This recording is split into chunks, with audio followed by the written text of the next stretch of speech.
हरि ओम श्री गुरु शरणम श्री गुरुचरण कमलीभ्यो नमः। सज्जन हो,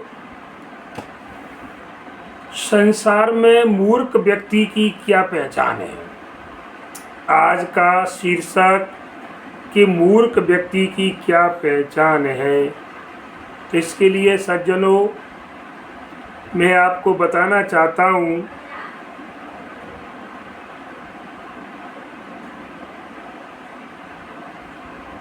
कि संसार के जो लोग हैं, जिन्हें जगत के लोग कहें, तो संसार के लोगों को जो रिझाने वाला है, उनको अपनी ओर आकर्षित करना चाहता है। तो मैं तो बाबा गोस्वामी तुलसीदास जी के अनुसार जगत के लोगों को रिझाने वाला ही मूर्ख है। यदि आप मेरी बात से सहमत हैं तो चला थोड़ा सा सुनिए किस प्रकार से, और नहीं तो फिर आप बताओ। देखिए कि लोगन भलो मनाव जो भलो होन की आस, और करत गगन को गेंडुआ सो सठ तुलसी दास। तुलसीदास जी महाराज ने कहा है कि वो व्यक्ति सठ है, मूर्ख है। मैंने भी बताया कि संसार को रिझाने वाला मूर्ख है, शॉर्ट में उत्तर। अब लेकिन कैसे है संसार को रिझाने वाला, किस प्रकार से है, तो बताया। देखिए कि लोगन भलो मनाव जो व्यक्ति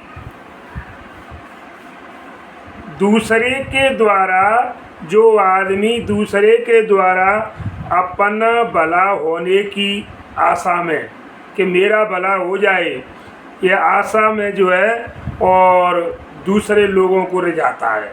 देखिए लोगन भलो मनाव जो मनाता है कई के चक्कर में, कि भले होने की आस, कि जिससे कि मेरा भला हो जाए। तो लिखते हैं कि करत गगन को गेंडुआ। महाराज गेंडुआ बोलते हैं तकिया को। तो ऐसा व्यक्ति समझ लो कि वो आकाश, गगन कहते हैं आकाश को, और अपनी तकिया बनाना चाहता है। तो ये आकाश तो जी क्या असंभव कार्य है। तो ऐसा व्यक्ति जो आकाश को अपनी तकिया बना करके सोने के लिए तैयार है, तो महाराज अब उससे बड़ा और मूर्ख कौन होगा। जो आदमी अपना भला होने की आशा में भगवान को छोड़ करके और जगत के लोगों को रिझाता है। अरे रिझाना है तो राम जी सरकार को रिझाइए, राधे कृष्ण को रिझाइए, बांके बिहारी को रिझाइए। अरे इन लोगों को रिझाने से क्या फायदा।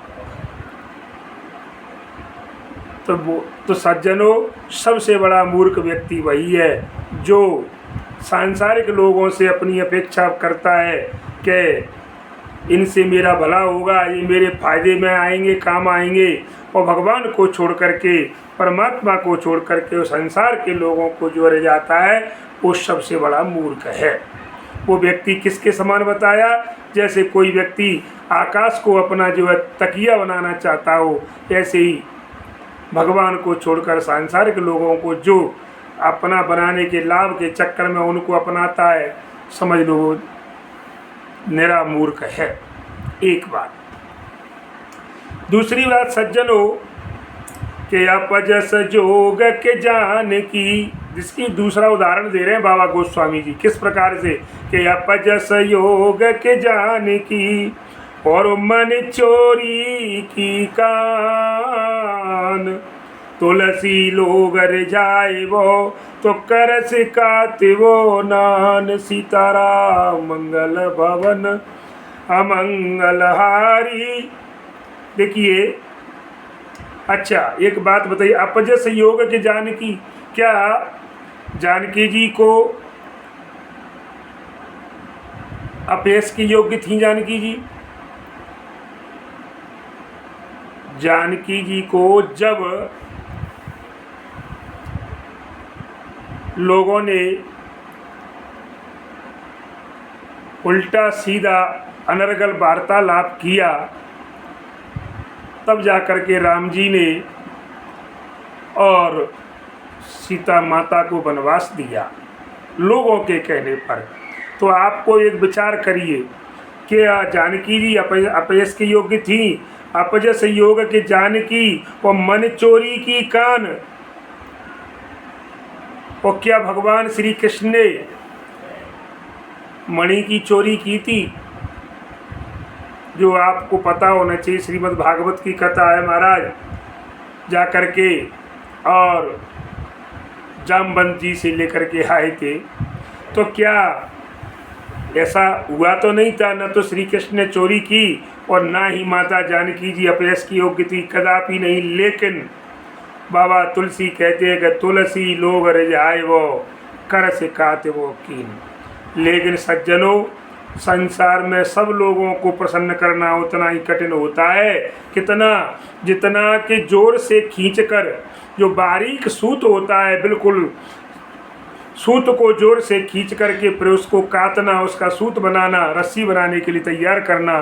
तो ये समझ लो, संसार के लोगों को प्रसन्न करना उतना ही कठिन है जितना कि जोर से खींचकर बारीक सूत को काटना। क्योंकि इस दुनिया वालों से तो माता जानकी जी नहीं बची। राम जी ने तो वहाँ परीक्षा ली और यहाँ आकर के वनवास दिया। लक्ष्मण जी से कहा जाओ इनको जंगल में छोड़ आइए। दुनिया उंगली उठा रही है। तो इस संसार का कोई भरोसा नहीं। संसार बड़ा स्वार्थी है साहब, इसको अपने पराये का भेद नहीं।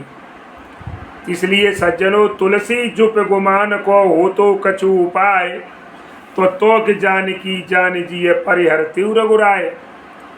ध्यान दीजिए, तुलसी जुप गुमान को और हो तो कछु उपाय, वो तो कि जानकी जान जिय परिहरते रघुराव। सीताराम, श्री राम, जय राम।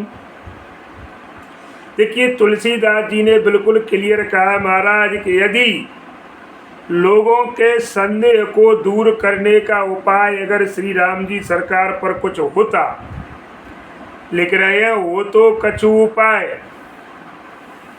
माता जानकी जी के ऊपर जो आरोप लगाया, तो इस आरोप को दूर करने का अगर कोई दूसरा उपाय होता तो राम जी करते सज्जनों।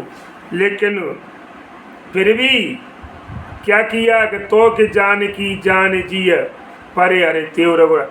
जानकी जी, उनको पता था कि जानकी जी निष्कलंक है, जानकी जी बिल्कुल साफ है, क्लियर निर्मल नीर की तरह साफ है हमारा, निष्कलंक है। फिर भी उनका त्याग कर दिया था। ये क्या है? ये संसार के लोगों की वजह से। इसलिए संसार के लोगों को, राजा का धर्म है जनता को प्रसन्न करना। तो राम जी ने भी तो खुद यहाँ पर जनता को रिझाने के लिए और निष्कलंक सीता जी का त्याग कर दिया सज्जनों। जब उनको ये पता था कि सीता निष्कलंक है, सीता ने ऐसा कोई काम नहीं किया, लेकिन फिर भी जगत को रिझाने के लिए, तो सज्जनों आप क्या कहोगे? लास्ट में देखिए, ये उदाहरण दिया है कि भगवान अब लोग कहेंगे कि राम जी क्या मूर्ख थे क्या ऐसा प्रश्न उठता है कि जो तो फिर तो मूर्ख ही माने जाएंगे, क्योंकि संसार को रिझाने के लिए उन्होंने अपनी पत्नी को। लेकिन नहीं सज्जनों, राम जी उस समय भगवान के रूप में नहीं अपना व्यवहार कर रहे हैं। भगवान श्री राम जी सरकार नहीं, उस समय एक राजा राम की रूप में हैं, जो कि इस पृथ्वी पर मानव के रूप में उन्होंने आए और मानव चरित्र उन्होंने वर्णन किया। इसलिए लोगों को ये बताया कि किस प्रकार से हमें राजा का धर्म क्या है कि प्रजा की भलाई के लिए वो यहाँ तक जा सकता है कि अपनी पत्नी तक को जो है और वनवास दे सकता है।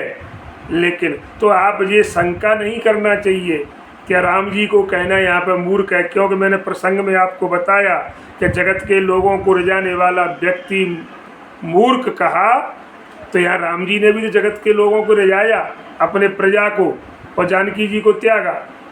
तो लेकिन नहीं, वो राम भगवान उस समय नहीं, वो उस समय वे एक राजा राम के रूप में हैं, जो कि उनका धर्म है, मानव योनि में आए हैं और एक मानव चरित्र करते हुए उन्होंने उस प्रकार से इस कार्य को किया सज्जनों। और यदि आपको हमारी ये जो प्रसंग है हमारा जो अच्छा लगे, आप कमेंट करके हमें निश्चित बताएं। जय श्री राम, जय हनुमान।